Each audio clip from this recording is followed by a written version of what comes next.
భువనగిరి పట్టణంలోని కలెక్టర్ కార్యాలయం ఎదుట సిఐటియు ఆధ్వర్యంలో భారీ స్థాయిలో మహాధర్నా నిర్వహించారు. దీర్ఘకాలంగా పెండింగ్ లో ఉన్న సమస్యలను వెంటనే పరిష్కరించాలని కార్మికులు ప్రభుత్వాన్ని తీవ్రంగా డిమాండ్ చేశారు. తమ పేర్లు ఇంకా ఆన్లైన్లో నమోదు కాలేదని ఆవేదన వ్యక్తం చేస్తూ వెంటనే అన్ని అర్హులైన కార్మికులను ఆన్లైన్ వ్యవస్థలో చేర్చాలని స్పష్టం చేశారు. అలాగే వేతనాల చెల్లింపులు ఆలస్యం జరగకుండా గ్రీన్ చలాన్ విధానం ద్వారా ప్రతి నెల సమయానికి జీతాలు ఇవ్వాలని డిమాండ్ చేశారు. కనీస వేతనం ₹26,000 నిర్ణయించి తక్షణమే అమలు చేయాలని కోరారు.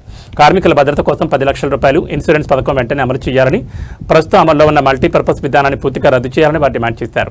అదేవిధంగా కారోబార్ మరియు బిల్లు కలెక్టర్లకు ప్రత్యేక హోదా కల్పించాలని కార్మికులు ప్రభుత్వాన్ని డిమాండ్ చేశారు. ఈ సమస్యలపై ప్రభుత్వం తక్షణమే స్పందించకపోతే ఉద్యమాన్ని మరింత ఉధృతం చేస్తామని కార్మిక సంఘాలు హెచ్చరించాయి. ఈ మహాధర్నా కార్యక్రమంలో యాదాద్రి భువనగిరి జిల్లాలోని మండలాల వారీగా ఉన్న గ్రామ పంచాయతీ వర్కర్లందరూ ఈ కార్యక్రమంలో పెద్ద ఎత్తున పాల్గొన్నారు.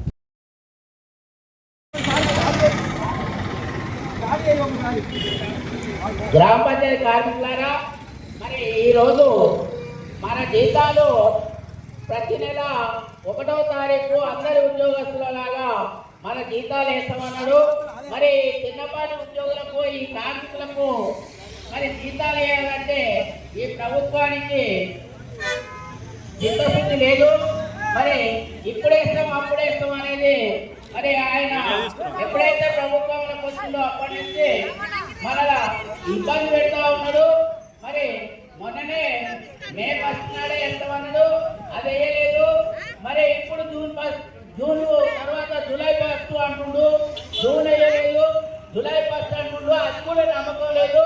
అందుకే ఈరోజు మన కలెక్టరేట్ ముట్టడి ధర్నా కార్యక్రమాన్ని జయప్రదం చేయాలని కార్మికులందరినీ కోరుతా ఉన్నాం. మరి కార్మికులందరూ